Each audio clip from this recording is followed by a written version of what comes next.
Hola, muy buenos días. ¿Cómo están? Muchísimo gusto. Gracias por la participación en esta nueva entrega, este nuevo webinar. Arrancamos en un minuto. Hasta eso, me presento. Mi nombre es Javier Merino, gerente de producto de la línea Cablix. El día de hoy nos acompaña Marco Estacio, el corresponsal, representante para Latinoamérica de esta marca. El día de hoy tenemos un tema bastante interesante que se refiere a maximizando el rendimiento en proyectos de redes FTTX. Como siempre, Marco nos trae buenos referentes, buenas prácticas y buenas técnicas para poder hacer el despliegue y tener el mayor provecho de nuestras redes de fibra óptica. Marco, bienvenido. Muchísimas gracias por una entrega más. Te dejo con el público presente. ¿Qué tal, Javier? ¿Cómo estás? Buenos días con todos. Gracias también por su tiempo. Perdón, gracias también por su tiempo. Gracias por estar interesados por nosotros, por nuestros productos y, por supuesto, siempre la mano de ZC Mayorista, que es nuestro cara visible en Ecuador. Antes de comenzar con el tema, déjeme primero estar seguro de que estoy proyectando la imagen, por favor, para que me confirmen y que el audio está correcto. No sé si vía chat o vía Sí, micrófono, sí se ve, Marco.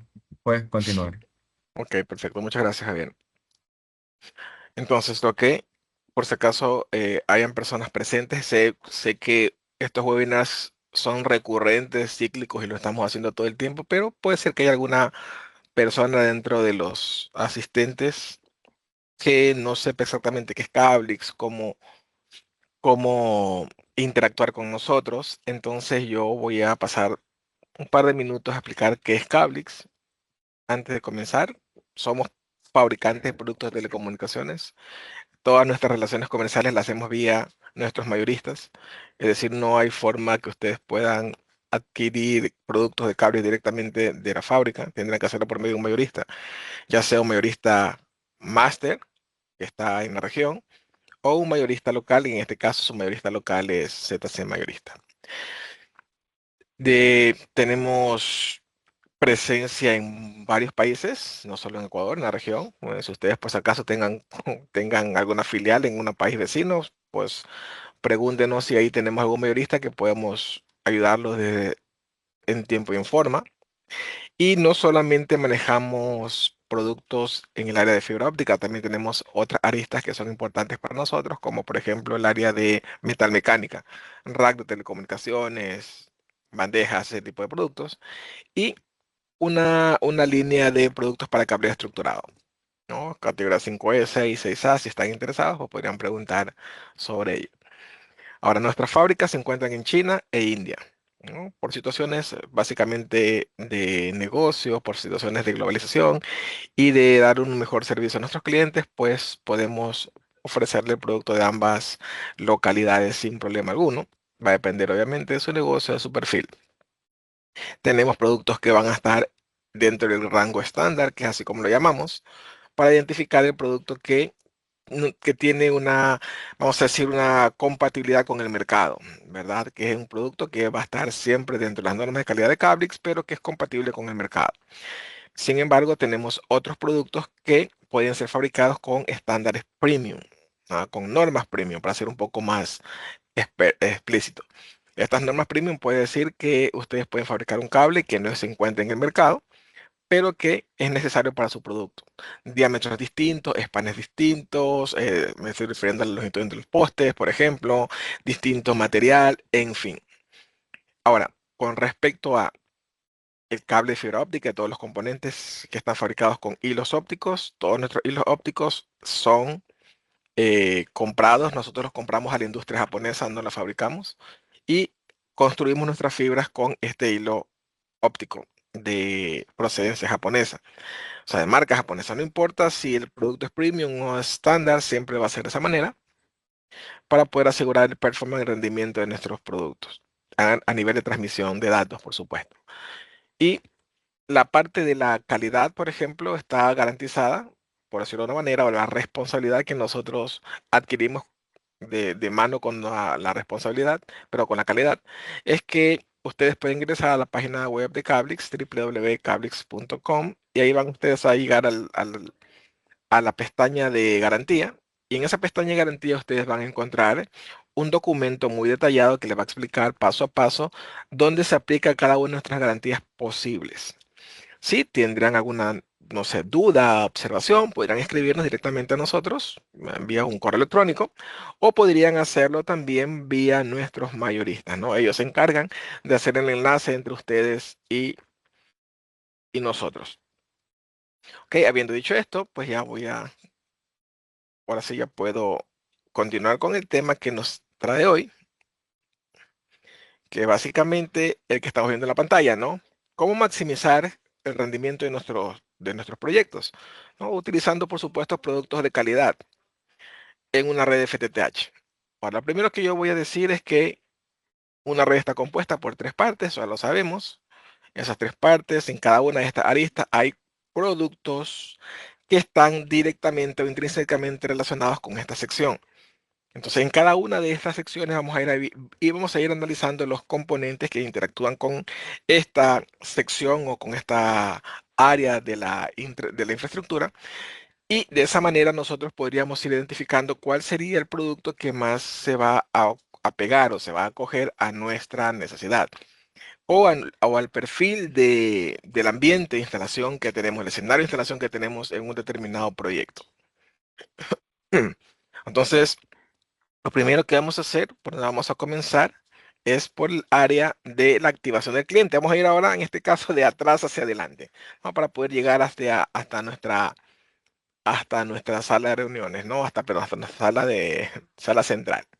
Entonces, lo primero que vamos a ver es que en la activación del cliente tenemos componentes como, por ejemplo, el cable, ¿no? El medio de comunicación que yo voy a usar, que es un medio de comunicación distinto del que utilizaría en la ODN. Y las razones son obvias, ¿verdad? Estamos hablando de un ambiente que es más controlado, zona urbana, donde el cable seguramente va a tener un comportamiento distinto.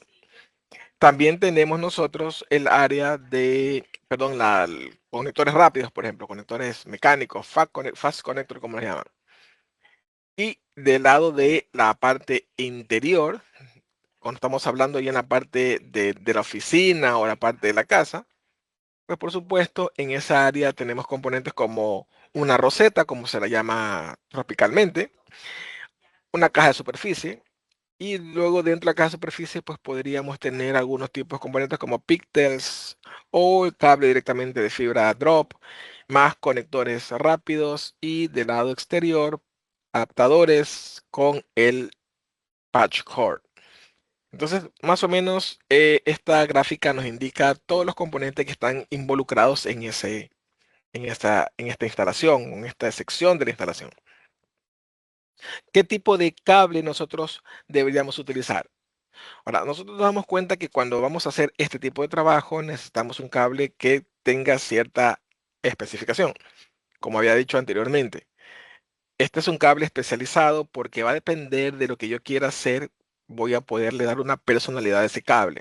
Sin embargo, nosotros de forma, vamos a decir que general, se ha estandarizado un cable con el nombre y apellido cable drop. O sea, cuando nosotros decimos un cable drop, lo primero que se nos viene a la mente es el cable que están viendo ustedes en la pantalla. Sin embargo, el cable drop podría cambiar su forma dependiendo de ambiente o el escenario de instalación en el cual se lo vaya a desplegar. Sin embargo, de forma general, conocemos el cable drop como este cable que estamos viendo nosotros en la pantalla. Ahora, este es un cable bien complicado de fabricar. Bien complicado de fabricar porque tiene que cumplir una norma. El cable drop es un cable que va a estar en la parte exterior por una cantidad prolongada de tiempo y también va a estar en la parte interior por la misma cantidad prolongada de tiempo. Significa que en algún momento va a tener interacción con seres vivos. Por esta razón, la primera norma que se debe observar en este campo específicamente es la compatibilidad con la vida. Significa que el cable que va a ingresar a su domicilio, oficina, cualquier lugar que estamos pensando que vamos a hacer el despliegue, tiene que ser compatible con la vida. En otras palabras, que cuando, por ejemplo, eso es un ejemplo, ¿verdad? haya un contacto con el fuego, por ejemplo, por alguna razón, conato de incendio o lo que sea, pues este cable no propague gases venenosos, por ejemplo. Debería tener algún tipo de cubierta sintética dentro de su estructura que le permita no propagar gases venenosos. Como ya sabemos, todos los polímeros por composición molecular van a tener algún tipo de halógeno, cromo, bromo, potasio, todos estos minerales que en su momento hacen una composición química que, pues por supuesto, van a propagar gases venenosos. Entonces, para que esto sea distinto, tendría que ser por lo menos LSZH, ¿verdad? Que significa lento smog y cero halógenos. Pero no solamente eso, hay otras condiciones que harían que este cable sea interesante. Por ejemplo, si va a estar en la parte exterior, tendrá que comportarse, eh, vamos a decir que al nivel de compresiones, tracciones, vibraciones, tensiones, rayos ultravioleta, abrasión del tiempo, en fin. Entonces, todo esto hace que este cable sea un cable complejo de fabricar.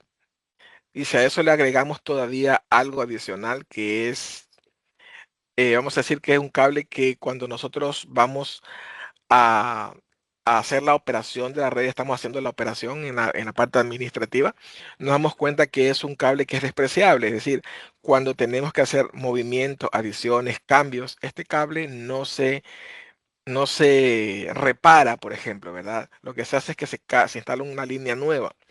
O si quiero hacer un movimiento de clientes porque se cambió de domicilio, pues no voy a recoger el cable, sino que instalo un cable nuevo. Y si en esa instalación anterior voy a hacer una instalación de un cliente nuevo, pues ese abonado nuevo le voy a hacer una instalación nueva también. No utilizo el cable que ya preexistía. Entonces, eso hace que este cable sea muy complicado porque, por supuesto, tiene que ser un cable que vaya a estar de acorde al negocio, porque obviamente estamos hablando de ser rentables y que me permita tener un costo bajo, pero que cumpla con todo lo anteriormente dicho. Entonces, es complejo. Si hacemos un cable dentro de la norma, que obviamente estemos viendo todos los aspectos que la norma observa. Sin embargo, cuando nosotros estamos en el mercado, encontramos una variedad limitada posible dentro de este formato. Las más conocidas, por ejemplo, las más utilizadas por razón de precio, incluso por razón de costo, son el cable que tiene, por ejemplo, el que se encuentra al lado derecho. Es el cable que tiene un mensajero, tiene dos elementos de fuerza y tiene la fibra en medio, o sea, en el centro de dos elementos de fuerza, en su estructura interna. Cuando nos damos cuenta que este cable, sus elementos de fuerza, no son elementos de fuerza dieléctricos como el que se encuentra al lado izquierdo de la pantalla, ¿no? En el lado izquierdo de la pantalla, aquí voy a poner mi láser. ¿Ok? Me estoy refiriendo a este que se encuentra en el lado izquierdo de la pantalla. Tiene como elemento de fuerza FRP. Significa que este cable es dieléctrico en su constitución interna, porque el FRP significa fibra de vidrio recubierto de polímero. En el caso de la fibra que se encuentra a la derecha, aunque son físicamente similares, sus elementos de fuerza internos son de acero, con lo cual nosotros podríamos tener como conclusión, una conclusión que sea completamente subjetiva, que el cable que se encuentra a la izquierda es un cable que tiene mejores condiciones de instalación que el cable que se encuentra a la derecha. Ahora, si nosotros nos fijamos en lo que dice la norma habla primero de la compatibilidad con la vida. Significa que el cable que yo pueda convertirlo en un cable dieléctrico en el momento de ingresar a la oficina o al domicilio, es un cable mucho más seguro. Es un cable que yo podría utilizar de forma general en cualquier instalación de este tipo. El cable que se encuentra a la derecha no podría hacerlo de una forma general, tendría que hacerlo usando dos pasos, ¿no? Dentro de la norma de instalación existe un paso de la 607, la TIA, que me indica cómo tengo que hacer esa instalación, ¿no? Que se llama unión equipotencial y puesta a tierra. ¿Qué quiero decirles con esto?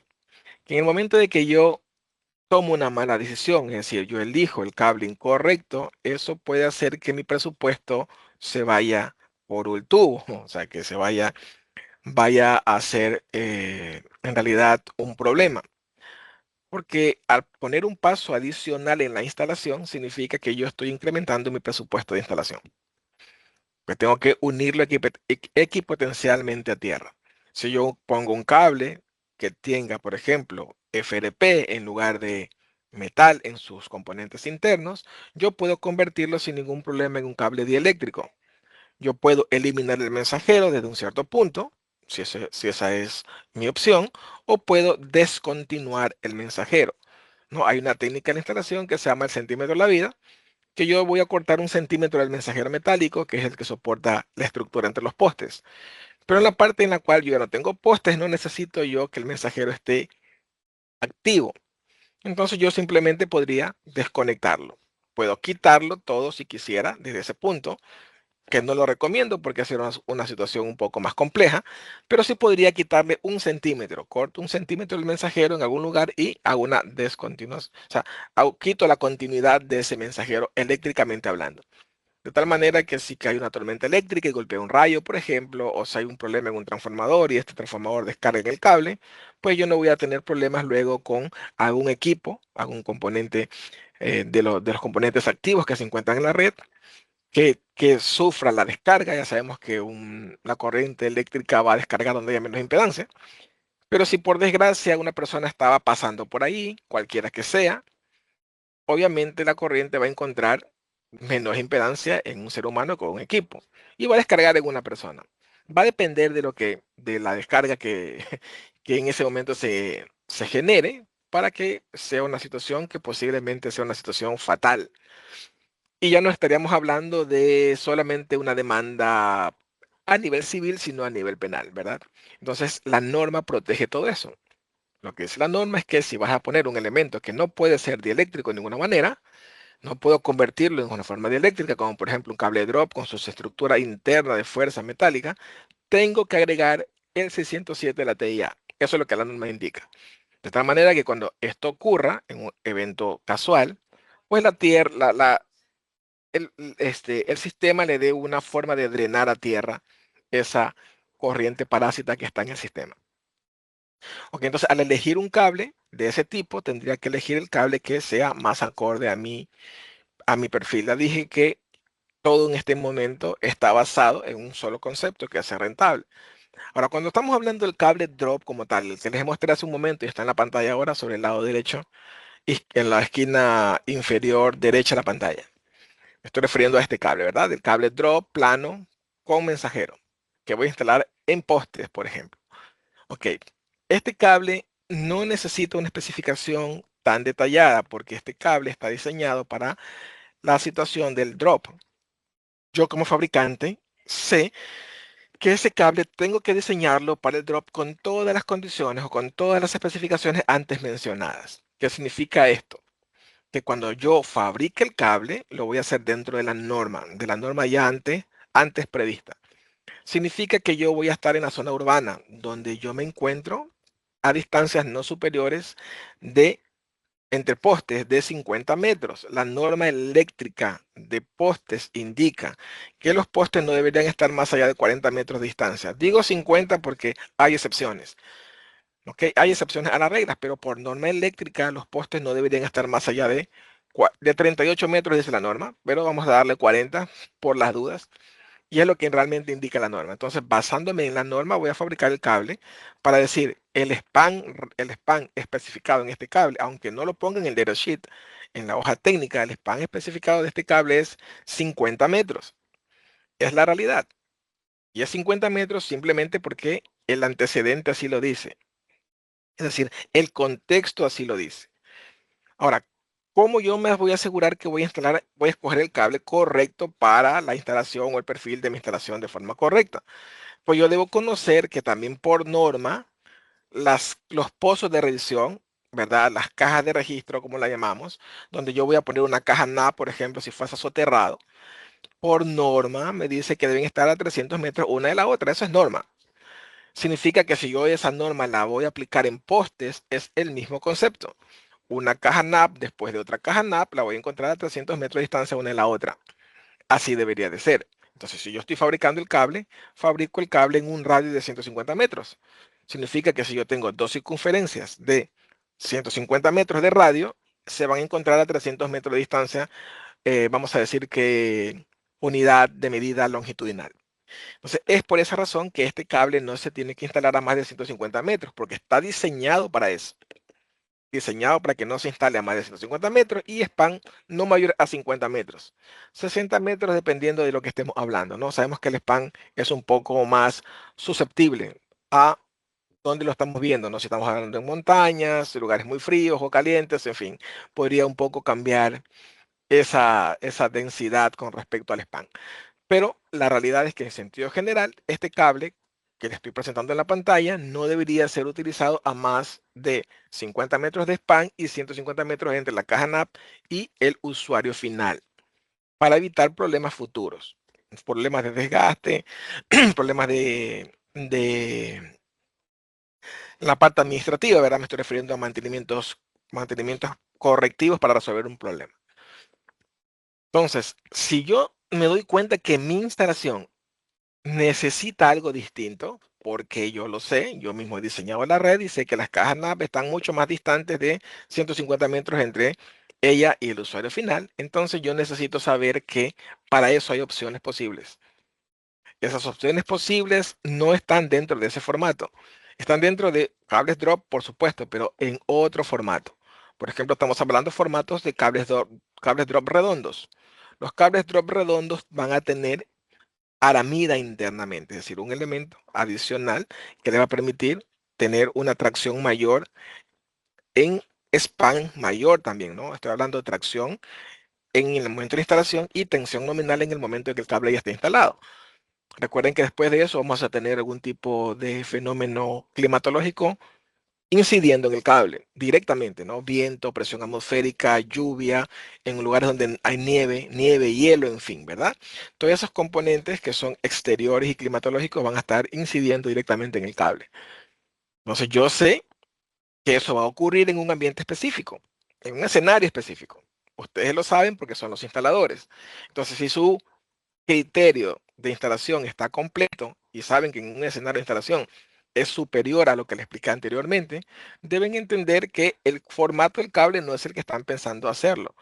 Aunque si bien es cierto, es un cable de drop que necesitan, un cable de acometida. Entonces ahí ustedes van a ver las opciones posibles que hay en el mercado.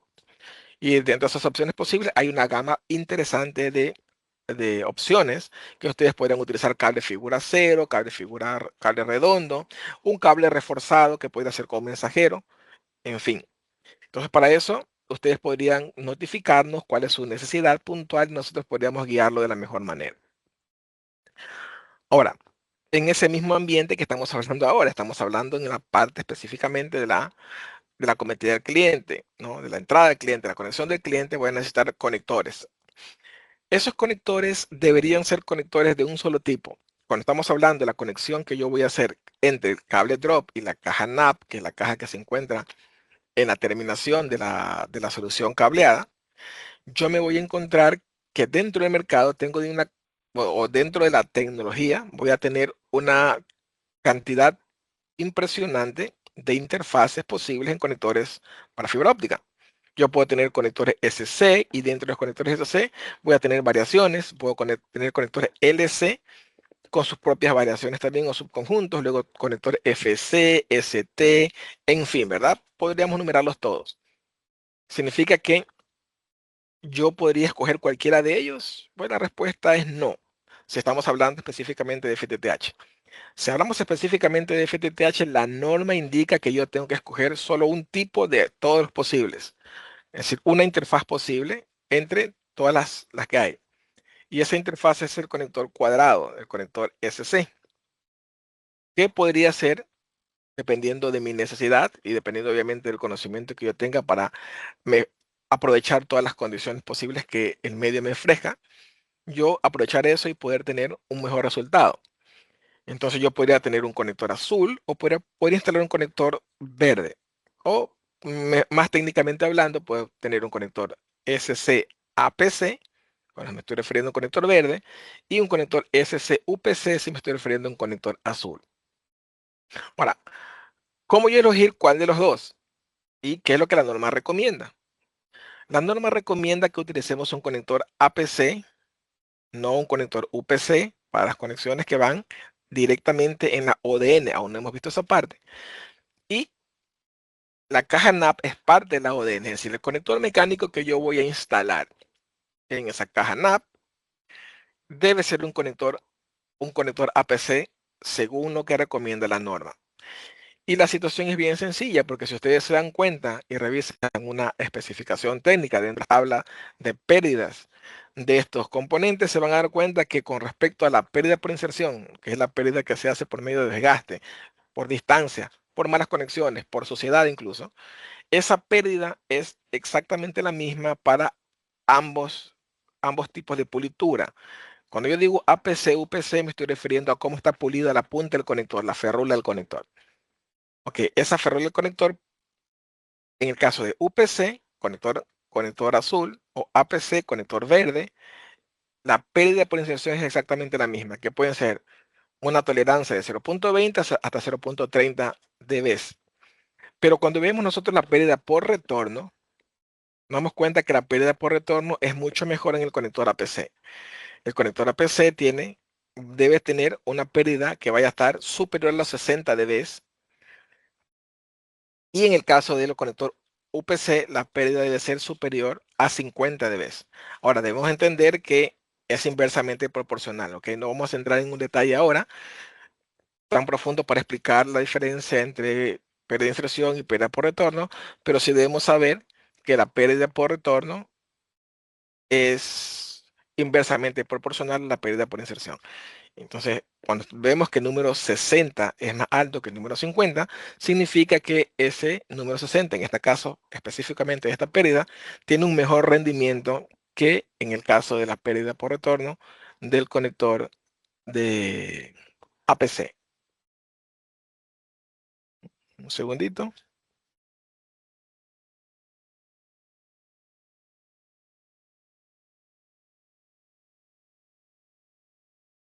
Ok, entonces, ¿qué es lo que dice la norma? ¿No? La norma me dice que el conector que yo debería utilizar es el conector SC-APC cada vez que estemos hablando de la ODN.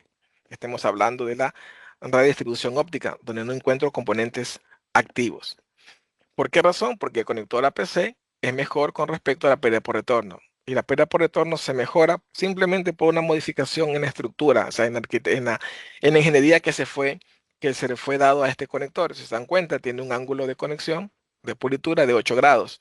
Esos 8 grados hacen que la luz que se regresa, la luz que está yendo hacia atrás, hacia la fuente, hacia en este caso el fototransmisor, pues va a ser desviada de tal manera de que no incida directamente en el fotorreceptor, de tal manera de que la posibilidad de que este fotorreceptor se dañe, se queme, se eche a perder en un determinado cantidad de tiempo, es mucho menor en el caso del conector verde, el conector APC, en relación con el conector UPC. El conector UPC es un conector que no tiene esa desviación de 8 grados, por lo cual, si es que la potencia transmitida se devuelve, pues va a ir directamente hacia el fototransmisor. Esa es la razón por la cual este es el producto que debería utilizarse en nuestra red FTTH. Conociendo que estamos utilizando equipos que tienen potencias más altas y al tener potencias más grandes, significa que la cantidad de energía que se va a regresar también va a ser más alta en el caso de que esto se produzca. Ok, entonces el conector que debemos escoger debería ser un conector iniciando por un conector que sea APC. Pero no solamente eso, sino también ver qué va a estar ocurriendo con ese producto como tal. Hay situaciones que nosotros pasamos por alto, solamente nos concentramos en las pérdidas, pero la verdad no debe ser solamente así, porque como dije al principio, si nuestro foco es ser rentables, tenemos que ver que ese producto dure el tiempo que debería durar para poder nosotros tener un retorno de la inversión apropiado. Entonces, cuando yo me doy cuenta que tengo que hacer mantenimientos preventivos cada 6 meses, cada año, dependiendo de cómo me lo exija el ambiente en el cual yo me encuentre, y cuando yo vaya a hacer ese mantenimiento, me doy cuenta que el plástico, por ejemplo, del cobertor, ¿no? del housing del conector, ¿no? se comienza a desquebrajar, es decir, se ha descompensado completamente, ha perdido sus propiedades. ¿Por qué ocurrió eso? Porque ese conector no tenía ningún tipo de tratamiento, por ejemplo, anti-hongos, por ejemplo. Y los hongos crecieron y eso hizo que ese material se descompensara de tal manera de que perdiera sus propiedades. Y yo tenga que cambiar un conector que está funcionando perfectamente con respecto al rendimiento de transmisión, está bien, pero tiene problemas estructurales. ¿Ok?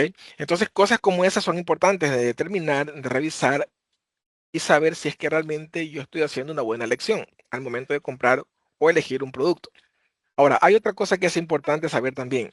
Si nosotros nos dedicamos solamente a FTTH, dentro de nuestro core de negocio, nuestro rubro, solamente es FTTH, está bien que tengamos un conector que solamente se preste para esa aplicación. FTTH, es decir, que reciba un cable drop. Un cable drop tiene como dimensiones 2 milímetros de grosor por 3 milímetros de largo o de alto, si lo quieres ver así. Significa que el conector va a recibir ese tipo de fibra y va a trabajar bien, la bota va a cerrar bien y va a ajustar bien y no va a haber ningún problema.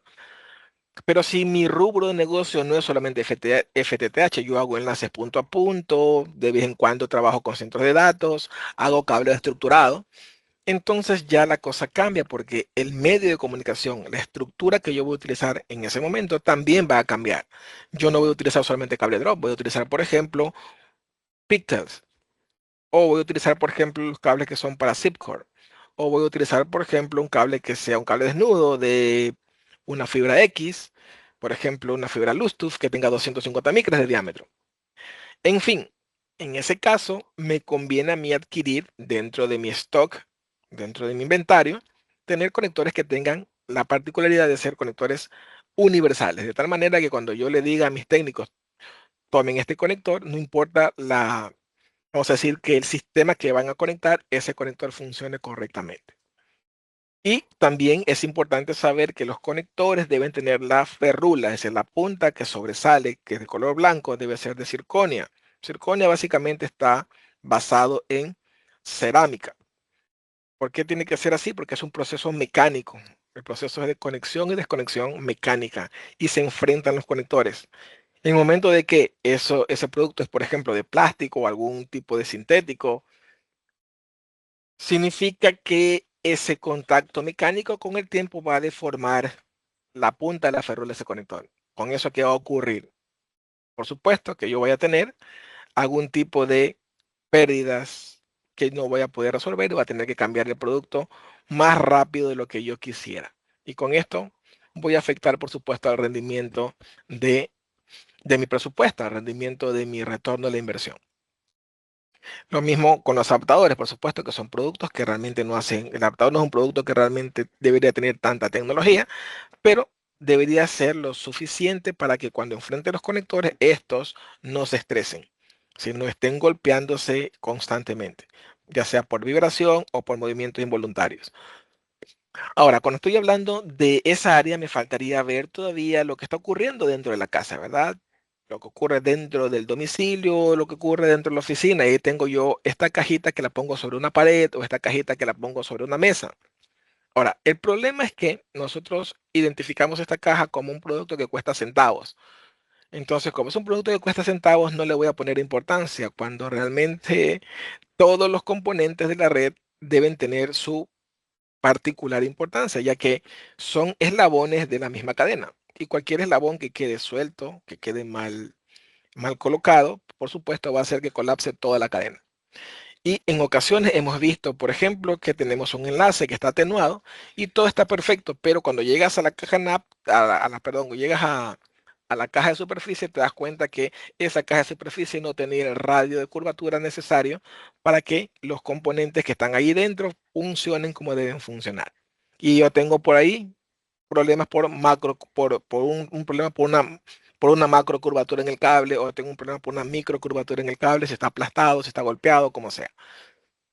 También tengo que saber que este está en la parte interna. O sea, si está en la parte interna de la casa, la primera regla, compatibilidad con la vida. Entonces, el material con el que está construido esa caja tendría que ser un material, si es plástico, por ejemplo, un termoplástico que, vamos a decir que de cierta manera controle la posibilidad de infección de fuego de un área a otra. Porque si sabemos que si está, por ejemplo, sobre un escritorio, por ejemplo, sobre una mesa, y el conato de incendio solamente es en esa área, si la caja se derrite y comienza a gotear, por ejemplo, pues va a infectar la alfombra. Y una vez que infecta la alfombra, el fuego comienza a tomar una proporción distinta. Si es un cable, si es una caja que tiene un material correcto, que está hecho de un termoplástico, como por ejemplo ABS, que tenga algún tipo de tratamiento para esta situación, pues eso vamos a resolverlo. Obviamente esa información debe estar dentro de la hoja técnica del producto y yo debo saberlo porque de esa manera pues estoy ahorrándome o estoy evitando un problema hacia adelante.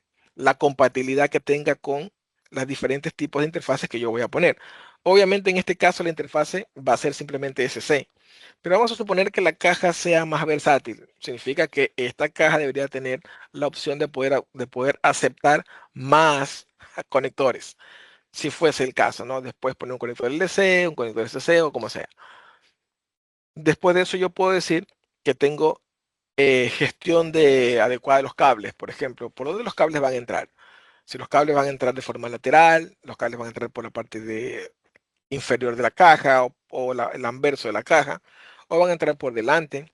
Eso es importante porque eso va a depender de cómo los cables van a estar distribuidos dentro de la caja.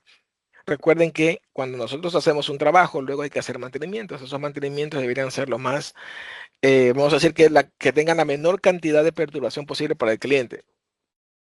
Entonces, si tienen la menor perturbación para el cliente, lo que va a ocurrir es que yo voy a enviar al técnico y el técnico tiene que hacer ese mantenimiento en el menor tiempo posible. Entonces, sí es importante la disposición de las fibras, la organización de las fibras dentro de la caja en el momento que elijamos nosotros un producto. Ahora recuerden que la norma dice que deben tener mínimo, fácil, 1 metro de cable dentro de esa caja para poder hacer mantenimientos después. Y que el radio de curvatura que hay dentro de esa caja debería ser de 30 milímetros mínimo, porque están pensando de que, si bien es cierto, el cable drop debería resolver el tema de los radiocurvaturas, como por ejemplo ser GC57, pero si el cable drop no es GC57, por ejemplo es GC52, el radio curvatura es de 30 centímetros, de 30 milímetros, perdón, ¿no? De 30 milímetros para que ese cable no tenga una difracción interna. Entonces, esa es la razón por la cual esta caja, aunque es pequeña, debe tener un- una organización interna de mínimo 30 milímetros. Ahora, el dispositivo que se encuentra adentro, no sé qué ustedes van a hacer. Si ustedes van a hacer fusión por empalme, necesitan un píctel. Si van a hacer conectorización mecánica, necesitan un fast connector. Pero no importa lo que vayan a usar, la caja anterior debe cumplir con las especificaciones que le mencioné anteriormente. Ahora, si estamos hablando del componente que va a ser la interconexión, que puede ser un píctel o puede ser un patchcore, dependiendo de lo que estemos hablando, pues al fin del día nosotros nos concentramos en la interfaz que tiene ese producto. Si es SC o si es APC y solamente eso. Pero la verdad hay mucho más que hablar y mucho más que lo que nosotros tenemos que revisar. Primero que ese cable va a estar en un lugar de confinamiento y por supuesto van a necesitar que sea GC57 mínimo. Ustedes pongan vamos a decir que el apéndice que quieran, ¿verdad? GC57A o GC57B, la que ustedes necesiten dependiendo de su necesidad. Pero mínimo GC57 porque es la que va a resolver el problema de los radiocurvaturas. Ahora, la chaqueta del cable, o sea, la piel de ese cable, de este componente en particular, va a depender de dónde lo voy a usar. Si yo lo voy a poner al exterior, no necesito que sea LSZH. Pero en este caso específico que estamos hablando de la conexión del cliente, este cable tiene que ser LSZH, mínimo. No puede ser menos de eso. Y además, yo debo saber que la alineación que se encuentre entre el conector, es un conector activo, así como se llama, porque está fabricado, está compuesto desde fábrica. Pero ese conector activo tiene que estar alineado con el cuerpo de la fibra. Además, va a depender si el cable tiene 2 milímetros de diámetro, perdón, o 3 milímetros de diámetro. Si tiene 2 milímetros de diámetro, significa que tiene menos cantidad de aramida, lo que llamamos Kevlar. Si tiene 3 milímetros de diámetro, significa que tiene más. Y eso va a condicionar a ese producto. Si ese producto tiene una mayor cantidad de aramida, significa que yo voy a poder utilizar mayor tracción en él. Va a soportar un poco más va a ser un cable un poco más robusto. Y dependiendo de donde yo lo voy a usar, pues necesito que sea así. Entonces, todo ese tipo de pequeños detalles que parece que son imperceptibles, que no tienen importancia, al fin del día se producen, como dije anteriormente, son eslabones de la cadena que le van a hacer que la cadena se mantenga firme o colapse. Adicionalmente, hay otras cosas que deberíamos considerar, como por ejemplo las especificaciones que tenga con respecto a las pérdidas, tanto para reflexión como para pérdida por inserción. Y esa información debería venir dentro del paquete en que ustedes compran el producto. Y ahí les voy a decir cuál es el proceso que se utilizó para probar ese producto, porque ese producto debió ser probado más de 90 veces dentro de la norma de IEC. Todo eso está dentro de un solo concepto, y ese concepto es básicamente la calidad. Obviamente, cuando ustedes están comprando un producto de calidad y sepan a quién se lo están comprando y cómo hacer para ejecutar todos estos mecanismos, va a ser mucho más fácil de poderlo resolver. Ahora, cuando nosotros continuamos ya desde ese punto hacia la ODN, nos damos cuenta que tenemos la famosa caja NAP que hemos venido comentando desde hace un momento. Esta caja NAP es donde nosotros tenemos, por ejemplo, nuestra celda de servicio, es decir, la interacción con el cliente.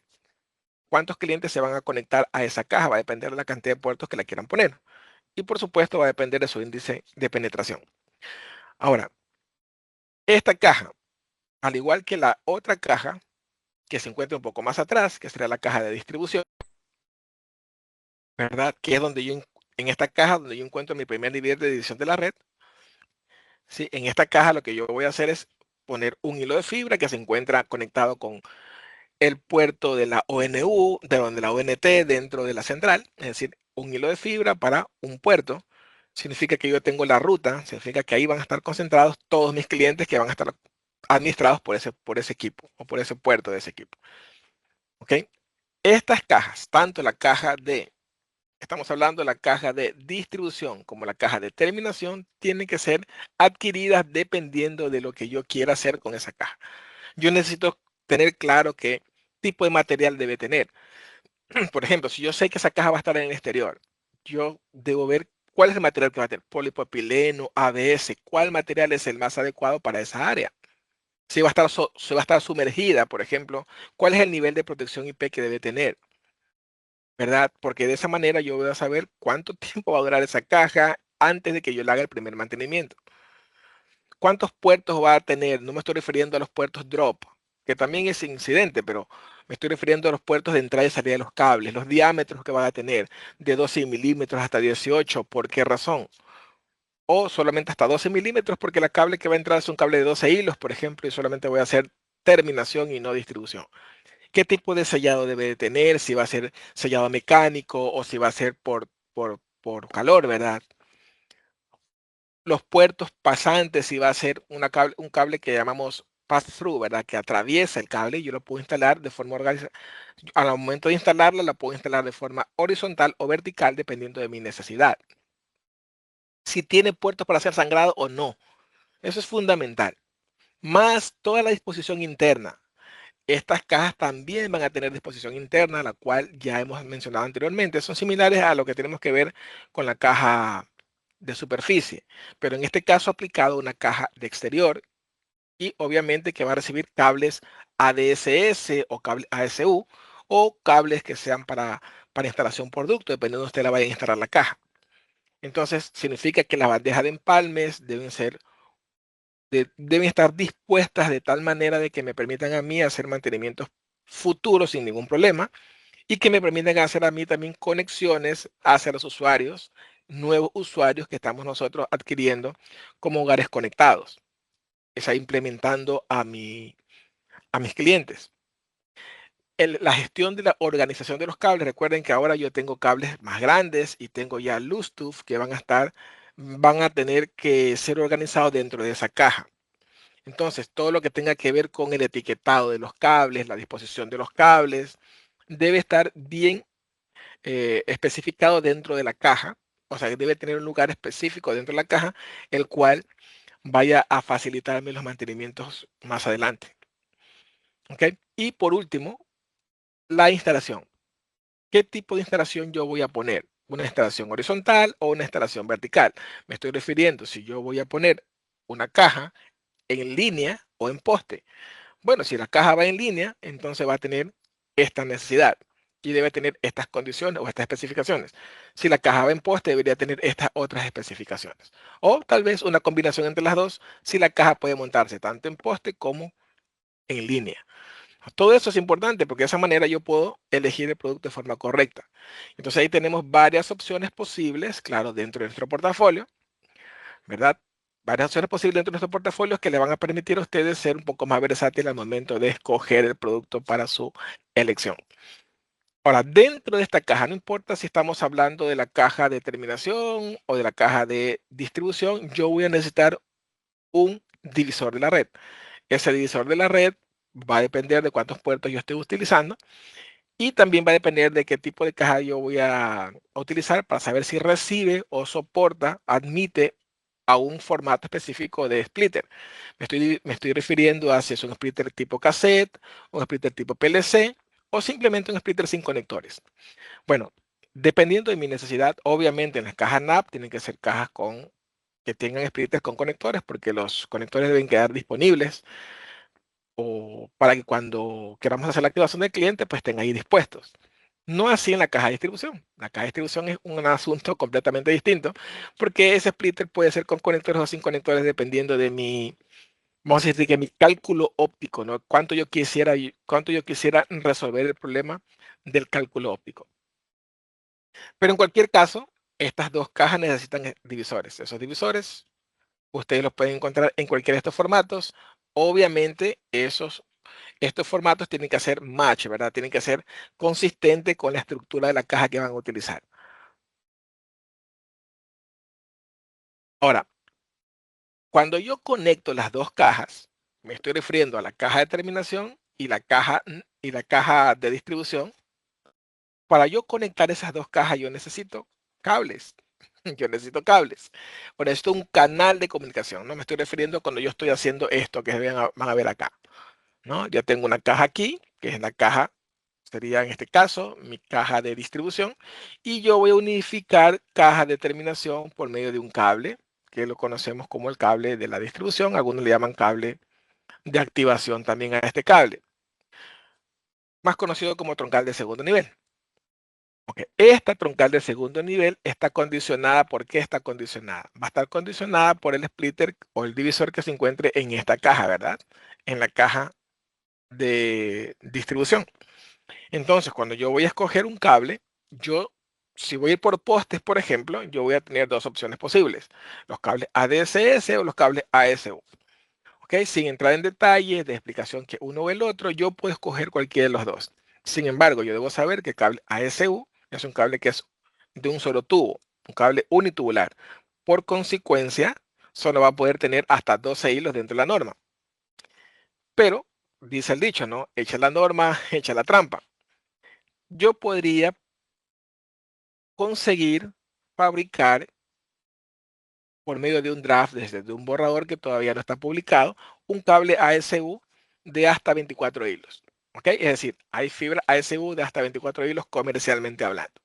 Entonces, ¿qué ocurre? Si yo voy a trabajar, por ejemplo, en una troncal de segundo nivel, que es lo que estamos viendo ahora, y yo pongo un splitter de 4, por alguna razón, dentro de mi distribución, yo puedo poner una fibra ASU de hasta 12 hilos. Es decir, puedo pedir una fibra ASU de 4 hilos o de 6 y trabajar con ella. Como estoy dentro de la zona urbana, no voy a tener ningún problema porque los postes no van a estar más allá de 40, 50 metros. Entonces, esta elección es una buena elección para este espacio específico de la red. Para este espacio específico de la red. Entonces, si nosotros nos damos cuenta, entre un cable ADSS de 6 hilos y un cable ASU de 6 hilos, el cable ASU de 6 hilos es porcentualmente mucho más conveniente, hablando de precio, porque el cable ASU está fabricado de una forma distinta al cable ADSS. Por esa razón, el cable ASU es más conveniente hablando en cuestión de precios. Y como de esto se trata, de ser rentable, yo voy a escoger un cable ASU que va a funcionar perfectamente bien, va a cumplir con su cometido dentro de esta área que es la troncal de segundo nivel, y voy a elegir ese cable, bueno, si fuese yo el que estoy diseñando el cableado, para esta sección específica de la red. ¿no? Si fuera, por ejemplo, un splitter de 8, yo todavía tengo dentro de un solo tubo, sin romper la norma, sin ningún problema, porque un splitter de 8 necesita solamente 8 hilos. Si fuese uno de 16, que es un poco más complejo, entonces tengo la opción del cable de 24 hilos y ahí tengo que comunicarme con mi mayorista y decirle el cable de 24 hilos de Cablix, cuál es el formato. De tal manera de que cuando yo voy a utilizarlo, sepa de antemano que ese formato del cable de 24 hilos ASU de Cablix es compatible con el resto de mi cableado. O que yo tengo que ejecutar algún tipo de maniobra en la parte administrativa para poder darle una personalidad a ese cable. ¿Ok? No, en este momento no estamos hablando de cables como tal, entonces no puedo entrar en tanto detalle porque me restaría tiempo para hablar de lo demás que necesito hablar en esta presentación. Entonces, lo importante es saber que el cable ASU podría cumplir sin ningún problema dentro de esta arista, o sea, dentro de esta especificación de la troncal de segundo nivel. Ahora, cuando estamos hablando de la troncal de primer nivel, en este caso, es la troncal que me lleva desde mi caja NAP, perdón, desde mi caja de distribución, ¿ok? Hacia la central, o sea, hacia mi oficina central. Esa troncal, que también podría ser un anillo, por ejemplo, ¿verdad? Que es el pulmón, es el corazón de la red. Ese cable no podría ser un cable ASU porque estaría condicionándome la cantidad, o sea, el conteo de hilos, hasta 24 hilos en el mejor de los casos.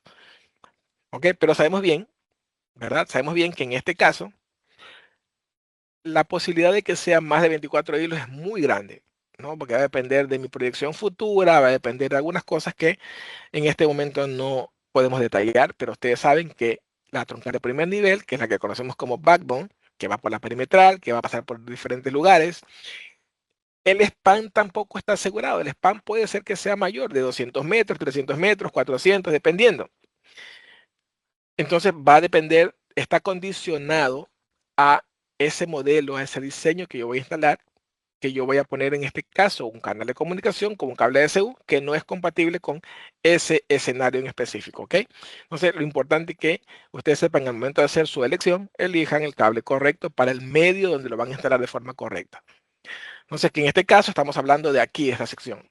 Y en esta sección yo puedo tener también, como ustedes lo han de suponer, si son instaladores que ya tienen experiencia en el tema, de que por supuesto van a necesitar también cajas de empalme, porque si yo tengo una distancia que supera la longitud del carrete dentro de la central y mi primer nivel de edición de la red, entonces yo para poder unificar los carretes de fibra, que por ejemplo pueden ser de 5 kilómetros o de 4 kilómetros, pues entonces yo necesito una caja de empalmes. Esa caja de empalmes va a tener ciertas condiciones, ciertas especificaciones que tienen que ser compatibles con el cable que van a conectar. Si es un cable de 48 hilos, pues esa caja debería tener un mínimo de 48 empalmes, ¿no? Por darles un ejemplo. Y si esa caja va a estar en postes, pues entonces debe ser mínimo IP65. Pero si la caja va a estar soterrada, va a ser mínimo IP67. Va a depender cuánto tiempo va a estar sumergida en agua. Entonces, ese tipo de cosas son las que nosotros tenemos que mirar en el momento que vamos a elegir el cable. Y por supuesto, lo mismo que vimos con respecto a la parte mecánica, ¿no? ¿Cuántas entradas tiene? ¿Puede hacer sangrado o no? Los diámetros de las puertas de entrada, si son grandes o son pequeños. En fin, ¿verdad? Todo eso es importante revisar antes de hacer la elección para saber si ese producto es compatible o no con nuestro proyecto. Y ya por último, ¿no? Como para ir terminando, tenemos el tema de los herrajes, y esto lo tocamos específicamente porque sabemos que entre el 70 y el 80% de las instalaciones son aéreas. ¿Ok? Obviamente, si su instalación es soterrada, pues esto no aplica. Pero como he dicho anteriormente, un porcentaje muy alto de las instalaciones son aéreas. Entonces, en este caso, ustedes también tendrían que escoger el producto correcto con respecto a los herrajes, porque no solamente es conectividad. Y como dije, la red debería estar una cantidad X de años funcionando. La norma dice entre 20 y 30 años. Debería estar ahí funcionando para yo poder usufructuar y que el retorno de la inversión sea el correcto en una cantidad X de años y después de eso sea la rentabilidad del negocio. Entonces, cuando yo digo que voy a utilizar cinta de acero inoxidable, por ejemplo, en lugar de abrazaderas individuales, es una buena opción. Primero, porque las abrazaderas individuales tienen un costo superior. Y segundo, porque las abrazaderas individuales no son necesarias en la instalación de telecomunicaciones, porque el cable de fibra es mucho más ligero. Estamos hablando de 85, 90 kilogramos por kilómetro. En un kilómetro yo voy a encontrar, depende del span, entre 9 y 10 postes. Entonces, eso va a estar muy bien sustentado sin ningún problema. No va a haber problemas de punto de tensión, ni problemas de elongación, por ejemplo, del material, porque es una cinta de acero inoxidable que tiene cierto diámetro y cierto espesor y ciertas dimensiones. Entonces, escoger una cinta de acero inoxidable es una muy buena opción para telecomunicaciones. Si estuviésemos hablando de un tendido o un despliegue eléctrico, pues entonces las cosas fuesen distintas, porque el cable eléctrico es mucho más pesado. Pero para nosotros, telecomunicaciones, cinta de acero inoxidable es suficiente. Ahora, lo que sí tienen que saber, por ejemplo, ustedes que están en Ecuador, lo que tienen que saber es si van a instalarlo, por ejemplo, en Galápagos o en Esmeraldas o en Salinas, en la parte costera, ¿verdad? O la van a instalar en la sierra, porque la composición molecular de ese acero inoxidable debe ser distinta. No es lo mismo la salinidad que la parte de, no sé, de parte andina, ¿no? Donde no hay salinidad. Entonces, tal vez con 304 sea la composición molecular correcta para toda la parte donde hay mucha salinidad y 201, 202, dependiendo, para todo el demás, lo demás, ¿no? Que no hay ese ambiente tan corrosivo. Entonces, eso es lo que yo recomendaría que miraran cuando están comprando, cuando están eligiendo una cinta acero inoxidable. Y obviamente que escojan la herramienta correcta. ¿Sí? Que la herramienta sea correcta, que tenga el filo que debe tener y que haga la tensión correcta también. Porque recuerden que el acero tiene un punto de elongación, es decir, un punto de elasticidad. Y ese punto de elasticidad, una vez que nosotros lo pasamos, se rompe. O sea, no porque es acero, yo voy a poner la tensión que quiera, la tracción que quiera. Ahora, si es retención, que no vamos a entrar en detalle, ¿verdad? Con sus componentes, este, vamos a hablar de, por ejemplo, un herraje tipo A, ¿verdad? O tipo D, que es retención. O puede ser, por ejemplo, también el tensor, que puede ser preformados, o puede ser pinza de dispersión. Ok, todo ese set completo debe también ser observado en el mismo aspecto que dije anteriormente. Si yo estoy, por ejemplo, poniendo un, un herraje tipo A, por ejemplo, y tiene un nivel de un proceso de anticorrosión que sea, por ejemplo, galvanizado a fuego, pues yo debo saber qué proceso de galvanizar el fuego es, de tal manera de que yo pueda entender si lo puedo poner en lugares muy corrosivos o no. Y si no es lo que yo quiero, entonces yo voy a escalar así al próximo producto que tenga el nivel de protección que yo necesito. Y lo mismo va a ocurrir con lo que es suspensión, ¿no? En la suspensión, por ejemplo, algo que es crítico es, por ejemplo, el neopreno con el que está fabricado la parte del antiestrés de la fibra, ¿no? Me estoy refiriendo a esta parte que se ve de caucho negro, que no es caucho, como le digo, es neopreno. Si fuese caucho, se va a deteriorar mucho más fácil en el ambiente. Y en cuestión de 3 meses ya no tienes, pero de 3 años ya no está, no existe. Y por supuesto tienes que cambiar el producto. No porque sea eliminado, no porque sea echado a perder por la parte metálica, sino que la parte que es sintética, esa parte no fue la apropiada. Y si estamos hablando de la parte de la fibra drop, es lo mismo, ¿verdad? Exactamente lo mismo. Revisar cómo estos cables, perdón, cómo estos productos han sido fabricados. Material que está usado, si es acero inoxidable, qué tipo de acero inoxidable es, si funciona o no funciona en el ambiente, material, por ejemplo, anticorrosivo que está utilizando o proceso de anticorrosivo que estoy utilizando para esa pieza. Si es plástico, por ejemplo, si está curado o no está curado para rayos ultravioletas. Si los tornillos que utilizo, si son de acero inoxidable o no, o qué tipo de proceso tienen anticorrosivo, en fin, ¿verdad? Todo esto es importante mirar. ¿Por qué? Porque se supone que cuando nosotros hacemos un proyecto, ese proyecto lo pensamos por una cantidad X de años. Esa cantidad X de años es la que va a asegurar, primero, como dije anteriormente, el retorno de la inversión. Eso es lo que va a asegurar. Y si yo tengo que hacer recambios, es decir, si yo tengo que hacer cambios parciales o totales de ciertos sistemas, eso va a hacer que ese retorno de inversión se venga postergando por décadas, de tal manera de que un negocio nunca va a ser rentable. Se va a mantener tal vez si tiene suerte, pero no va a ser rentable. Y lo que queremos es que sea un negocio rentable. Entonces, de tal manera de que cuando nosotros escogemos un producto de inicio, ¿verdad? ¿Ok? Cogemos un negocio de inicio y desde inicio nos damos cuenta que ponemos la opción que entre paréntesis es la más cara. Ok, esa opción que entre paréntesis es la más cara, en realidad no es la más cara, porque ese es el producto correcto para ese proyecto específico, aunque sea la más cara en ese momento. Al pasar de los años me voy a dar cuenta que era la opción más rentable, que era la opción más barata en realidad, porque no tuve que hacer ningún cambio entre los últimos 10 o 15 años y todo está funcionando correctamente, ¿verdad? A más de mis mantenimientos preventivos, que si yo escogí una opción que tal vez era la más barata de las que en ese momento me presentaron, pero que por ser de mala calidad me tocó hacer 2, 3 o hasta 4 cambios durante la vida útil de esa red, con lo cual, pues, se ha duplicado, triplicado el costo inicial del proyecto.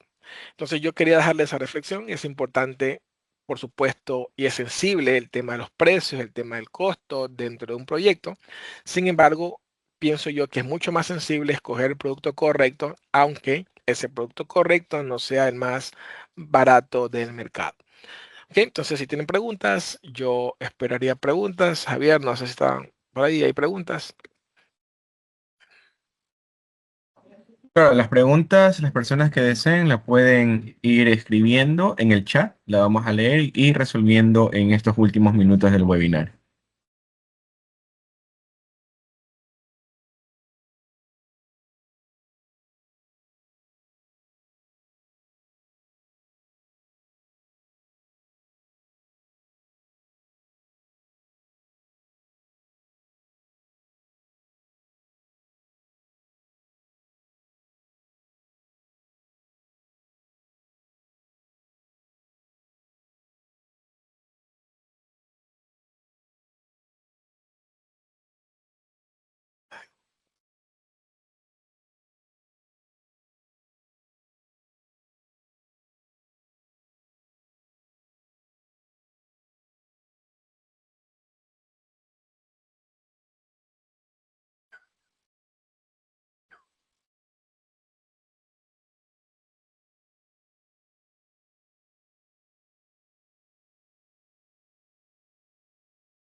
Claro,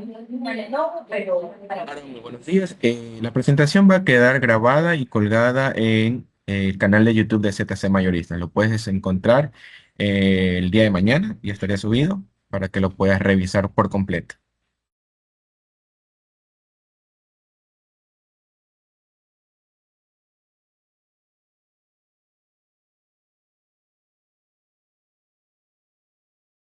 Marco, acá tenemos una consulta. Nos indican que tienen una práctica de hacer instalaciones desde las cajas NAP hasta el abonado final de alrededor de unos 400 hasta 800 metros. La consulta es, ¿qué complicaciones podrían tener a futuro realizando esta práctica? Yo les voy a asegurar, ok, no les voy a decir que podría pasar, es cuándo va a pasar, si ya lo han hecho. Si ya lo han hecho, solo tienen que esperar más tarde o más temprano, pero no muy tarde, que van a tener problemas de que la fibra la van a encontrar en el piso porque se rompió, o van a tener problemas de desconexión porque en algún momento de la vida útil de la red cambia el clima, llueve, hay viento y en ese momento hay más extensión de un punto del otro, y esta fibra no está, estoy hablando de cable drop, ¿verdad? Y este cable no está condicionado para que pueda soportar puntos de elongación muy grandes. Entonces, lo que va a ocurrir en ese momento es que va a tener una atenuación demasiado alta, que el cliente más lejano que se encuentre a una X cantidad de distancia no va a poder conectarse. Así de simple, o sea, va a tener desconexión. Después, cuando las conexiones climatológicas vuelvan, pues va a bajar. Recuerden que la pérdida, en este caso, no es por pérdida de refracción, es por pérdida de inserción. Y la pérdida de inserción es dinámica.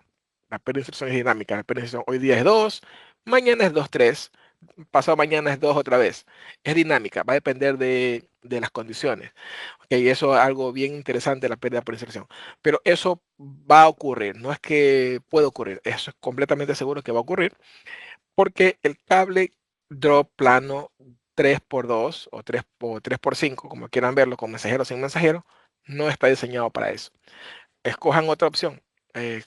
Para esas opciones específicas, utilicen cable figura cero, por ejemplo, o cable redondo, ¿no?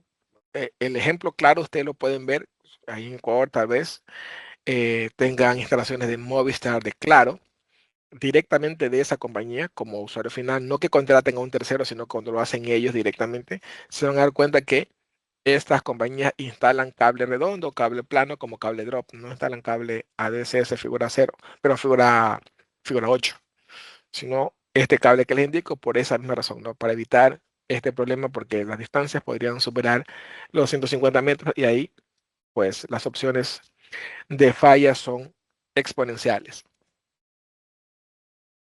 Tenemos dos consultas más. Acá nos indican si hay alguna forma de solucionar la estética del cableado por poste para las ciudades, para que estos se vean de cierta manera ordenada.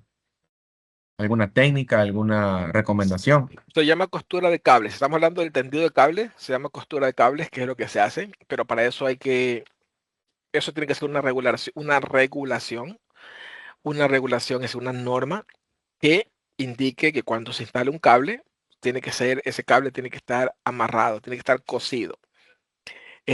Pero para esto, como digo, es una regulación. Esa regulación la pone, yo creo que el curso se llama siglo XXI, el que maneja los postes, no estoy seguro, si todavía sí sigue llamando igual. Pero esta compañía, que es la que se encarga, ya sea local o regional, de los permisos de los postes, tiene que implementar esa norma. Cada cable que se instale tiene que ser cosido al resto. Hay un bonded, ¿verdad? Es un atado de cables. Todos los cables se van a ir juntos. Y de esa manera se resuelve el tema de la contaminación visual, que es lo que creo me están comentando ahora. Y bueno, mientras leo la siguiente pregunta, estoy proyectando en este momento un código QR. Por favor, a los participantes les agradecería que escaneen este código y procedan a la encuesta que se abrirá. Esta encuesta nos va a ayudar para conocer más de sus intereses, qué tal les pareció este webinar y qué otros temas les gustaría recibir por parte de ZC Mayoristas. Procedo a leer la siguiente consulta.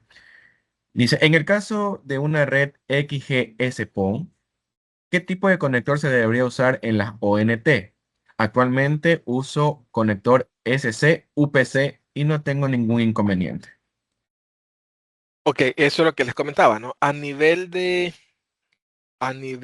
ODN, lo que debes usar es APC. ¿Ok? Cuando hablo de ODN es porque no hay componentes activos en la mitad. Cuando yo llego al extremo final, los bordes, voy a tener que utilizar lo que el fabricante ha dispuesto. Incluso para poder seguir la norma, no la norma, porque no es cierto, para poder seguir el estándar, ¿ok? El estándar significa que todo sea igual. Se utiliza, ciertos fabricantes están poniendo conectores verdes. No voy a hacer marcas, ¿no? Pero ciertos fabricantes están poniendo conectores verdes en sus ONUs o en sus ONTs o en sus OLTs también, ¿no? En la principal, en la consola principal. Entonces, sí, cuando tú estás en la ODN, por norma APC, pero en los bordes, ya sea central o activación del cliente, puedes utilizar el conector que el fabricante ha puesto. Y por supuesto no vas a tener ningún problema porque eso está calibrado, medido para que así sea.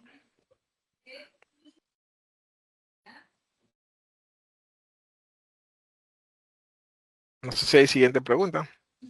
En este momento está escribiendo, que están escribiendo. Para las personas que no pueden escanear el QR, eso les dificulta el escaneo. También he pasado el link en el chat. Le agradecería muchísimo, por favor, puedan acceder a eso.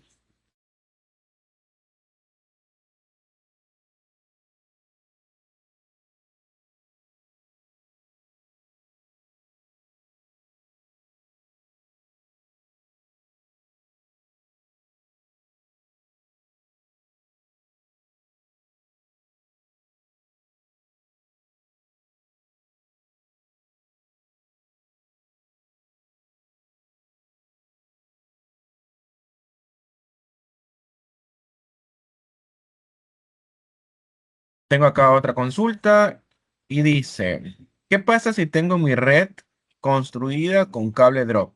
¿Qué problema me puede empezar a dar? Toda la red está construida con cable drop.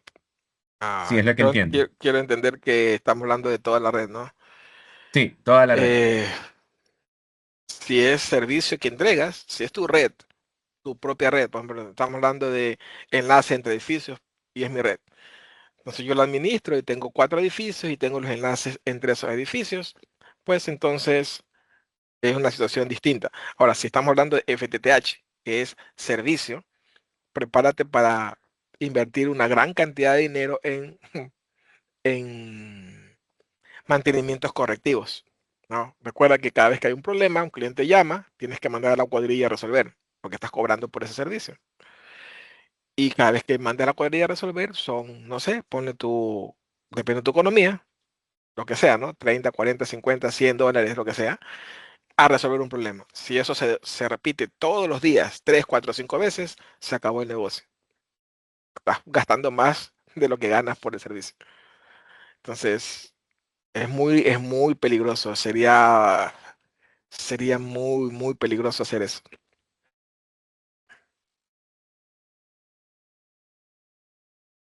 Bueno, con eso creo que terminamos el webinar del día de hoy.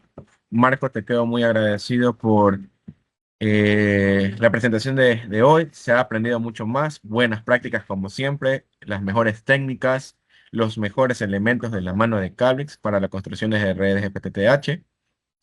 Y a todos los presentes, agradecidos por seguir en la constancia, seguirnos en nuestras redes sociales. Recuerden, @ZCMayoristas y estén pendientes de todas las publicaciones que nosotros hacemos con la gratitud de tenerlos presentes en cada entrega, en cada webinar que nosotros realizamos. El día de mañana también tenemos otro webinar. Los invito cordialmente a que participen de este. Vamos a tratar sobre fusionadores y y herramientas para las construcciones de RFTTH. Sin más que decir, Marco, muchísimas gracias. Será hasta una próxima emisión. Gracias, gracias por todo. Hasta luego.